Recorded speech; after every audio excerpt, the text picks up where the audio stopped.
क्या किसी का बुरा करने से लग सकता है श्राप? किसी के द्वारा दिया गया श्राप क्या हो सकता है प्रभावी? क्या श्राप से पाई जा सकती है मुक्ति? हमारे प्राचीन इतिहास में आपने कई ऐसे महापुरुष सिद्ध पुरुषों के बारे में पढ़ा होगा जिसमें श्राप का उल्लेख होता है। जैसे इंद्र ने गौतम ऋषि का रूप धारण कर उनकी पत्नी के साथ दुर्व्यवहार किया। गौतम ऋषि ने इंद्र को श्राप दिया था। ऐसे कई किस्से आपने इतिहास में पढ़े होंगे। आइए जानते हैं क्या होता है श्राप। क्या श्राप से पाई जा सकती है मुक्ति? अनिष्ट कामना के उद्देश्य से किया जाने वाला अहित सूचक शब्द या कथन धिक्कार, भर्त्सना, बद्दुआ, बदकामना श्राप कहलाता है। प्राचीन भारत में प्रायः कुपित या पीड़ित होने पर ऋषि, मुनि, ब्राह्मण आदि हाथ में जल लेकर किसी दुष्ट या पीड़क के संबंध में कोई अशुभ कामना प्रकट करते थे। हिंदू मान्यताओं के अनुसार यह वह शक्ति है जिससे वर्षों से साधक के द्वारा कमाई गई आध्यात्मिक शक्ति के द्वारा औरों या किसी व्यक्ति विशेष को क्रोध के अधीन होकर उसके अहित के लिए प्रयुक्त शब्द शक्ति है।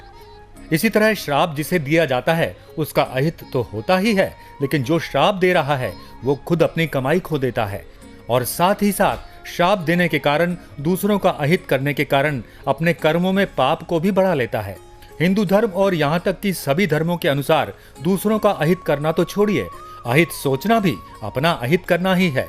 बृहत पराशर होरा शास्त्र में 14 प्रकार के श्रापों का उल्लेख मिलता है। पितृश्राप, प्रेत श्राप, ब्राह्मण श्राप, मातृ श्राप, पत्नी श्राप, सहोदर श्राप, सर्प श्राप इत्यादि। इन श्रापों के कारण व्यक्ति जीवन में कष्ट झेलता है। इसका सबसे बड़ा समाधान निष्काम कर्म के द्वारा जीवन जीने से उन श्राप का असर कम अनुभव होता है। आइए अब जानते हैं किसका श्राप लगता है। जब कोई व्यक्ति शरीर, वाणी, मन और हृदय से पवित्र हो जाता है तब स्वयं ईश्वर उसके शरीर में निवास करते हैं।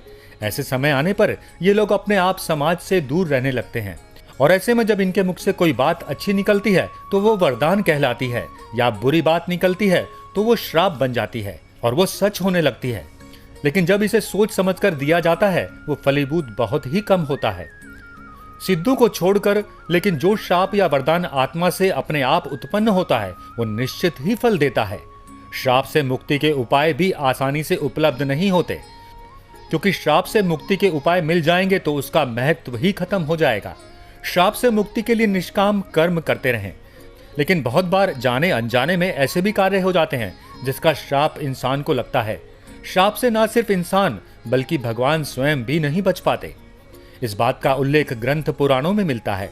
लेकिन जाने अनजाने में हुए अनैतिक कार्य के लिए लगे श्राप से पूजा पाठ कर मुक्ति पा सकते हैं। आइए अब जानते हैं ज्योतिषीय दृष्टिकोण से। ज्योतिषियों के अनुसार कुंडली के जरिए किसी भी जातक को लगा श्राप का पता लगाया जा सकता है। अगर किसी जातक की कुंडली में राहु की स्थिति खराब हो, सूर्य व शनि का संबंध हो, शनि के साथ राहु का संबंध हो तो श्राप की स्थिति होती है। इसी तरह अगर हाथ में बीचों बीच तिल हो तो भी श्राप भोगना पड़ता है। आइए अब जानते हैं श्राप से मुक्ति किस प्रकार मिल सकती है। ज्योतिष शास्त्र के अनुसार श्राप मुक्ति के लिए हर रोज सुबह ओम गंगाधराय नमः मंत्र का जाप करें।